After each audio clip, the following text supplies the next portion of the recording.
ከዛ የሰርጉ ቀን አለፈ። መልሱ በሳምንቱ ነው። በሳምንቱ እኛ ቤት መልስ ተጠራን። ከዛ ለመልሱ 2 ቀን ሲቀረው ፀጉሬን ለመሰራት ለመልሱ የሱን ስልክ ተቀብዬ የኔ ስልክ ስለዘጋ ፀጉር ቤት ይዤ ሄጄ ፎቶ ልነሳ ምን ላይ እንደደረሰ ፕሮግረሱ ለማየት ፎቶ ተነሳውኝና ዲሊት አድርጌ ከሪሳይክል ቢን ውስጥ ላጠፋው ስገባ ሪሳይክል ቢን ውስጥ ቪዲዮዎች አሉ። ምን ናቸው ቪዲዮዎቹ? ምን ይመስላችኋል?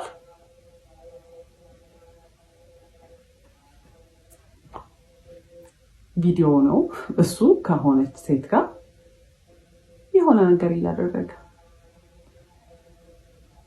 አየሁት። ከዛ I was confused ማለት ማይሆን ቦታ እንደዛ አይነት ቪዲዮ አይከፈትም obviously።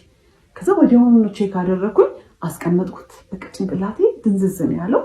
ከዛ ወዲያውኑ ቴሌግራም ውስጥ ገብቼና ቼክ ማድረግ ጀመርኩ ማለት ነው። ከዛ ሳይ ከማይላላከው አይነት ቴክስት የለም፣ የማያወራው አይነት ሴት የለም። ማውራት ከጀመርንበት እኛ ዴት ማድረግ ከጀመርንበት ቀን ጀምሮ ይሄ ስልጠና እያለ የሚሄድበት ሰዓት፣ ባህሪው የሚቀየርበት ሰዓት ኤቭሪ ታይም ከሴቶች ጋር እያወራ ነው ማለት ፍለርቴሽስ ነው። በቃ መቼ ነው በዚህ ቻፓ ላይ የምትቀመጭብኝ? መቼ ነው ይሄን የምናደርገው? መቼ ነው ማገኘሽ?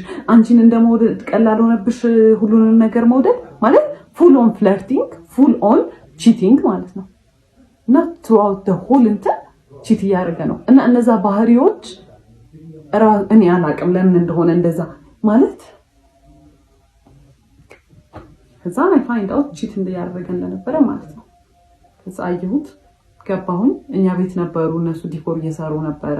ለመልሱ ቀድሞ አይቼው ሊያናገረኝ ሲል ዝም በል እባክህ ምናምን ብዬ ትቼው ሄድኩኝ። ከዛ ቤት ገባን ማታ። ከዛ ኮንፊርም ስላላረኩኝ በስተክክል የቪዲዮውን ነገር እርግጠኛ ስላልነበርኩኝ ብዙ ነገር ማውራት አልፈለኩም። በቃ I was so exhausted። ከዛ ጠዋቱን የመጋረጃ ብረት ግዛ ብዬ ላኩትና ሲሄድ ስልኩን ከፍቼ ሪስቶር ሳደርጋ የገባው ካሜራ ውስጥ ነው። መቼ ነው ቺት ሲያደርግ የነበረው? ያንን ቪዲዮ ሲቀረጽ የነበረው ሰርጉ እሑድ ከነበረ ዓርብ ዕለት ነው የተቀረጸው። ያንን ቪዲዮ ከነሰዓቱ ከነምኑ ነው የሚያስቀምጠው። እሺ አየሁት። ከዛ ቪዲዮንም ያው በጣም የዘገነነኝ ሳየው በቃ እሱ ነው ከሴትዮዋ ጋር። ከዛ ሲመጣ ምንድነው አልኩት። ገና ሲገባ ምን አለች? ለምንድነው ስልኬን የምትነኪው ነው ያለ።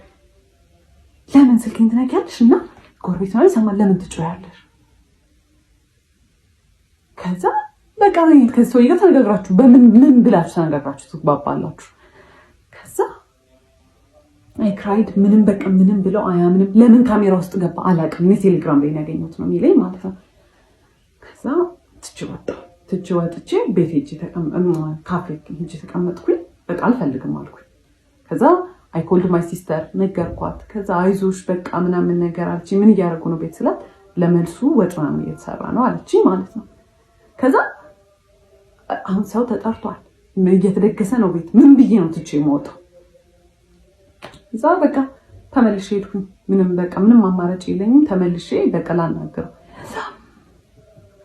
ተጠቂ እሱ ሆነ። ሲጀመር ለምን ስልኬን ትነኪያለሽ? ይሄ የኔ አይደለም ምናምን ብሎ እንደ እብድ ማልቀስ ጀመረ። አንቺ በቃ እኔ በአንቺ ምክንያት ማበዴ ነው ምናምን። እንግዲህ ቴክስቶቹ ምንም ማለት አልሆኑም። የዛኔ ያንን ባየሁበት አይ ቴክስቶቹ ረከሱብኝ ማለት ነው። ስለዚህ ስለ ቴክስቶቹ ራሱ ማንሳት አልቻልኩም። ለምን ስልኬን ትነኪያለሽ ነው የመጀመሪያ ፖይንት።